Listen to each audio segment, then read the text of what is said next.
Namaste. We're going to talk about phonics, and before we start, we will even tell you the conclusion. So, as many of you already know, our phonics program is different.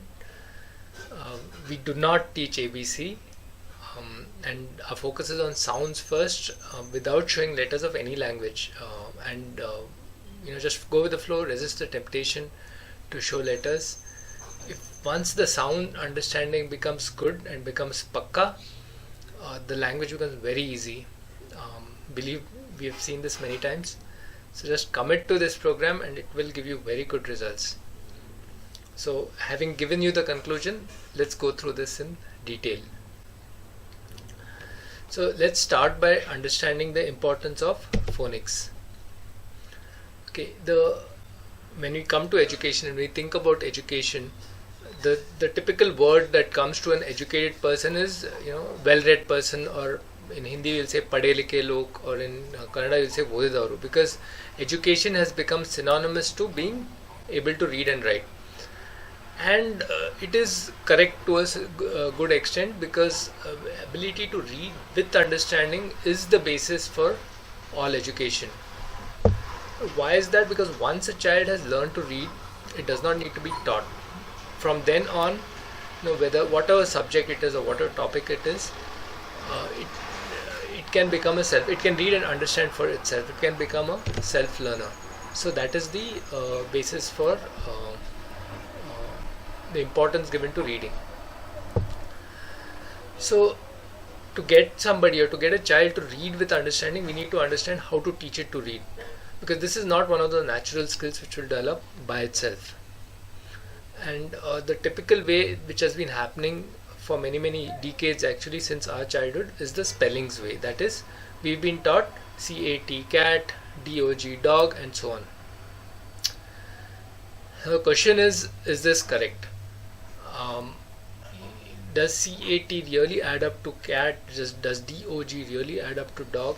Or would CAT, if you really genuinely were to add them up, would be like CAT or something like that? So if you look at it in terms of sounds and in terms of phonetics, this is not right.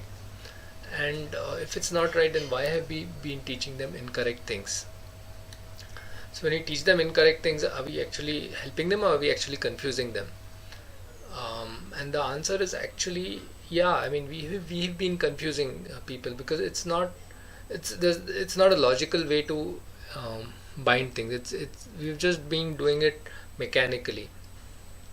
And so this is something that has grabbed the attention of many people, especially in the last few decades, and they have been trying to figure out, like, is this an efficient way? They found that many children are not really learning well, that after many years of teaching also they still struggle to read, forget, write. So they started coming up with new techniques which are all basically phonetic.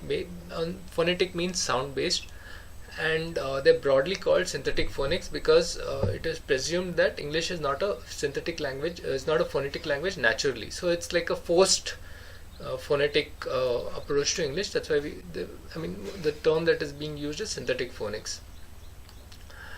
And in these kind, and there are many people that have been doing that. Just one of them is one famous one is Jolly Phonics. So if they don't teach alphabets, what do they do? So they end up teaching sounds. Now what sounds do they teach? So so since you have a presentation, you can just click this link below in your browser, and you can watch this video where they show you the sounds that they are teaching.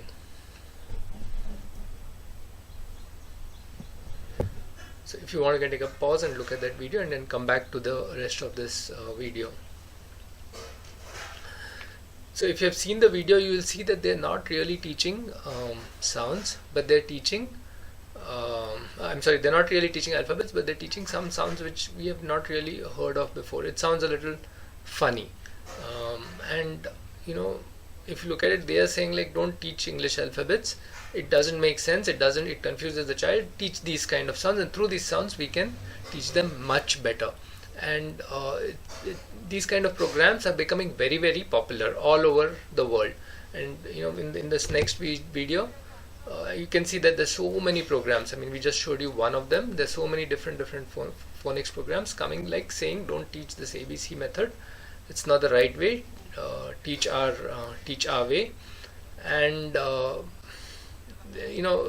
have one video where it shows the impact of this kind of program, and you can again watch this YouTube video to see the impact of this particular program. The reason they are popular is they work. So to reiterate, I mean, I will show you one more slide where this site talks about the common mistakes that are made when teaching a child to read and write, and this is by people who have spent decades in the teaching field. And if you just read through this mistakes, it's very, very interesting. Okay, the first mistake is teaching children letter symbols before their sounds, meaning teaching the symbol A, making them write A, B, C, D before you teach the sounds that they make. The second mistake is teaching the name of the letter. So name of the letter is here, by that it's meant the name, like A, the name of letter A is A, B, C, D. The sound that letter A makes is A, letter B makes is P, and so on and so forth. C makes so, and so on and so forth. So here they're saying that teaching the ABC is a mistake. Then they're saying using uppercase letters, teaching capitals is also a mistake first, before they've even learned to read. And using this kind of method is confusing and it's a wrong way. And then the last mistake they say is teaching the children ABC song. And if you look at it, all these things are done typically in India as soon as a child comes into preschool, and it's considered something right, and that is considered education. So all the things that are considered education are being shown here in this particular website as a mistake. And I've given you this background just to give a basis of where we are coming from. And they also emphasize that you have to talk about the phonetic sounds of the letters, not the names of the letters, and that's the distinction they are making. And we will briefly touch upon our method, where this whole thing will be much clearer.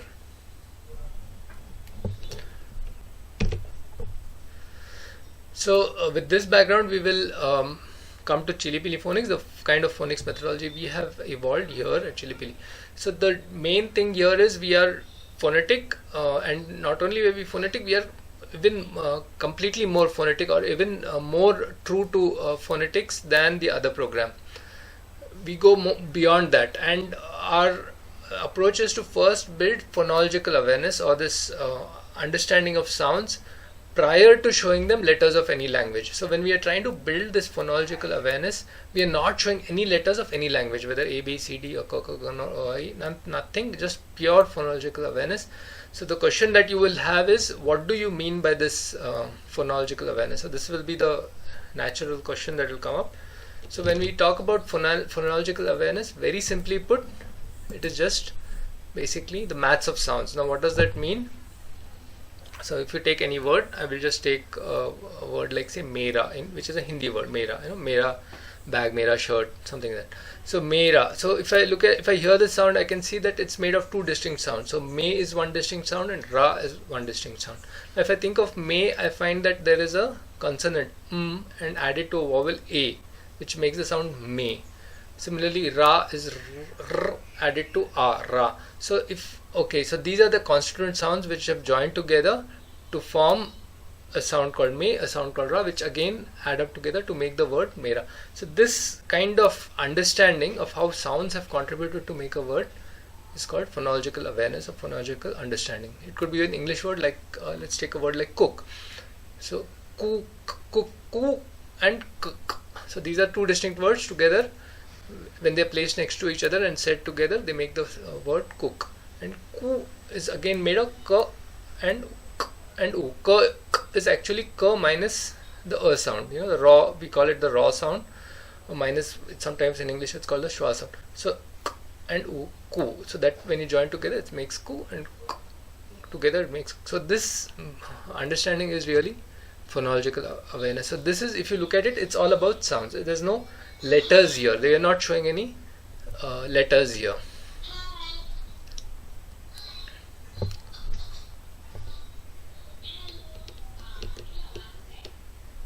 So what we do in Chili Pili is we first develop this understanding. We focus on this understanding before we get into the thing, and think of it like music. Okay, when you get to music, we don't start learning music by trying to understand the notation. Or music is not about just understanding the notation of music, because it has a particular notation. First you try to develop the ear, which is raga, what is the raga, or even before that, what is the pitch, it's so and so, and you understand the pitch and all that. You develop the ear and then you go to the notation. Similarly, in our phonics program, you first develop the ear, you develop the logic behind sounds, and then you go to the notation, which is the symbols, which is the actual visual graphics of the particular letters or language. So this, if you internalize, this is the main takeaway or main thing about our method. So we are trying to develop that ear, we are trying to develop the logic for sounds first, and then go to the visual representation of it.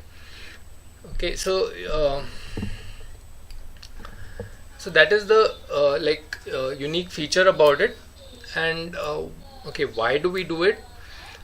The main reason for this is that it keeps the focus. I mean, because what happens is, when the moment you show the visual representation, the brain tries to map that visual representation, like we saw CAT, it tries to map that visual thing, and next time it tries to go to that CAT cat being so when the child or the student tries to map it visually, like CAT, it tries to look at the letters and map it visually, it weakens that development of the phonological understanding, and the next time it will not basically try to figure out the sounds and hear the sounds and try to understand it. Now think of like how many words are there, right? A good vocabulary, minimum vocabulary consists of 10,000 words. Now if you're trying to learn those 10,000 words by 10,000 visual patterns, it's going to take a long time, and that is why typically language learning took a long time. But if you understand the logic of the sound, and it's very simple logic, right? Like we just explained. Once you know the logic, you can apply it to any word, and that makes it very quick. So it takes some time to build that logic, but once they understand the logic, it becomes very, very, very quick. So the thing here to understand is there is a reason why we do not want to show those visuals initially. So it's very important that we try not to show it. So methods such as Montessori puts a lot of emphasis on the graph, what is called a grapheme, so the visual representation. They try to like help you trace this, that, give sand letter tracing and all that. But in our experience, it's really misplaced, because once the logic is known and then you tell the mapping, you don't need to spend so much of energy and time trying to explain each letter and how it gets formed. The other advantage for us is, since we are multilingual, and we've already talked about the advantages of being multilingual, that once this logic is known, it's just a question of mapping. It's just a question of like memorization of the different visual patterns of different languages. So once you do this, then it's just like saying in Kannada, this is how it gets represented, in Hindi this is how it gets represented, in English it gets represented, Telugu it gets represented, so on and so forth. So it becomes very, very efficient and very, very quick. So now I think you've got a picture about this method. Now the question is, how do you build this phonological understanding? And here we are using actually something which all of us already know. It's a time and tested way of doing it, but it's done with a twist. Now when we do it, we use A, E, E and K, K, G, N, Ch, Ch, Ch, N as a base to build phonological understanding. And this is where again it gets confusing for people. I remember when I gave this, I gave this talk where we showed the children learning. So first we built this phonological understanding using A, E, and K, K, G, N, the standard alphabet song of Indian languages, or the alphabet setup or structure of Indian languages. And then I asked the parents like what language was they teaching. So some people said you're teaching Hindi, some people said you're teaching Kannada, and some people say you said you're teaching English, because we are showing them using English with it. We're not actually trying to teach any language. What we are trying to do is, when we are trying to teach this logic like ma plus a is me, or ko and u is ku, that logic needs a base of sounds to work with, and that base of sounds we are getting through this a, I, k, k, k, we are not associating it with any particular language, not even English. So we, to develop that ear for sounds, or to develop that logic behind sounds, we are using this as a base. It's again still not done in a connected way. That is why we have little bit simplified it here and there. For example, there are two l in Kannada, for example, but we don't teach both because it can get a little confusing at that early stage. Similarly, there are two shs. We are not. So we have just more or less used that, but we are not. But then we kind of deviate and use it just to give this phonological awareness. We are not showing any letters of the language, and it may seem a little odd at first that even English can be taught with this base. It can be taught very well with this base, because like I said, it's the phonological understanding that is being built. It doesn't matter what language comes after that. And are all sounds getting covered in this? No. There will be a few more sounds which are specific to a language which have to be added. Whether it's English, may not have all the sounds, like the vowels, like a, may be a little different. It's not Similarly for Kannada, it may be a little like is there, which you are not taught in this first thing, because these things we add in a little bit as extra specific to that language. But once that the meat of it is covered, then the small things here and there can be easily managed, and or it can be part of the flow, so it becomes very easy anyway.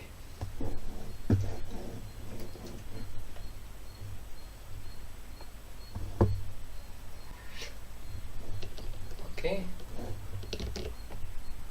And why do we use this? So why do we use this structure for teaching? I mean, this is actually a very, very brilliant structure which unfortunately we haven't really paid attention to. It's very well organized. If you look at it, the vowels and consonants are very neatly segregated. So when we say A, B, C, D, for example, they're all mixed up, and the short vowel, long vowel, E, E, U, they're all coming in pairs. Then the consonant grouping, like that is a guttural sound. Ch, ch, ch, is the next sound. Ta, ta, da, da, na is the tongue rolling back. It's called a retroflex. Then ta, ta, da, na called dental. So they all move along the vocal tract. It's all very well organized. The last sounds in each of those group are nasal sounds. So what happens is, when you teach with a very good structure, the learning is much better. So it's already done, and we could have taught with any particular order and any particular mix of sounds, like Jolly Phonics does. You saw that Jolly Phonics sound doesn't have too much logic with the order. When you do it like this, it helps in terms of understanding, it helps in terms of retention, it helps in terms of mapping, because we are already given such a beautiful structure. Why not use it? So that is why. But the point I'm trying to make is, it's not necessary. You could have taught with any structure. Some sounds you could have taught, and you could have built the logic with that. But it's already existing, so we use it.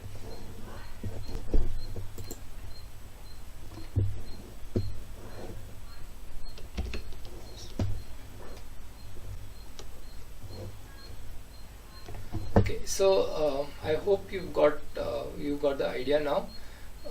Like I said, whether a sound is a sound, or whether like many or my, whether that sound or man, the sounds involved are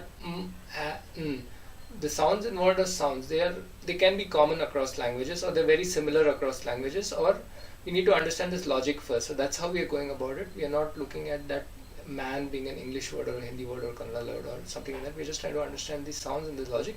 And it so happens that around 70% of the unit sounds are very common across the languages.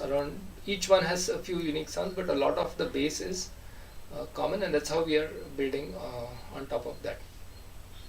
Okay, so to conclude, I'm going to start again. Is that when you're doing this, please do not teach ABCD, because what happens is it is confusing. I mean, for a child has very limited.